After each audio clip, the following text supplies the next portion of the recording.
મોરબી જિલ્લાના હળવદ પંથકમાં દાડમની ખેતી નવી ઊંચાઈએ પહોંચી છે. સુંદરગઢના પ્રગતિશીલ ખેડૂત મગનભાઈ પરમારે ગૌ આધારિત ખેતી દ્વારા લાખોની કમાણી કરી પ્રેરણા પૂરી પાડી છે. અહીંના દાડમ હવે દુબઈ અને મલેશિયા જેવા દેશોમાં નિકાસ થઈ રહ્યા છે.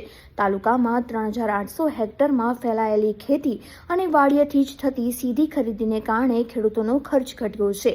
દાડમ ઉત્પાદનમાં મોરબી જિલ્લો સૌરાષ્ટ્રમાં પ્રથમ સ્થાને બિરાજમાન થયો છે. મારું નામ મકનભાઈ પરસોત્તમભાઈ, ગામ સુંદરગઢ. મારે 90 વીઘાની ડાયરામ છે. મારે 10 વર્ષથી આ વાવેતર છે ડાયરામના. 10 વર્ષના રોપા થયા. આ રોપા 5 વર્ષના છે. આના પહેલાં મેં વાયા એના 10 વર્ષ થયા. જો કે ડાયરામમાં આપણે સારું કાયમથી સેટિંગ થઈ ગયું છે. ભાવતાલી સારા મળે અત્યારે. આ વર્ષે કેવો બજાર આવવાનો? પહેલા કેવો ભાવ? આ વર્ષે બજાર શરૂઆતથી જ સારું છે. પહેલાં વેચાતી મેં 80 રૂપિયામાં વેચાતા અને અત્યારે 130 માં વેચ્યા, 140 માં વેચ્યા. અત્યારે બજાર ભાવ સારા જ છે.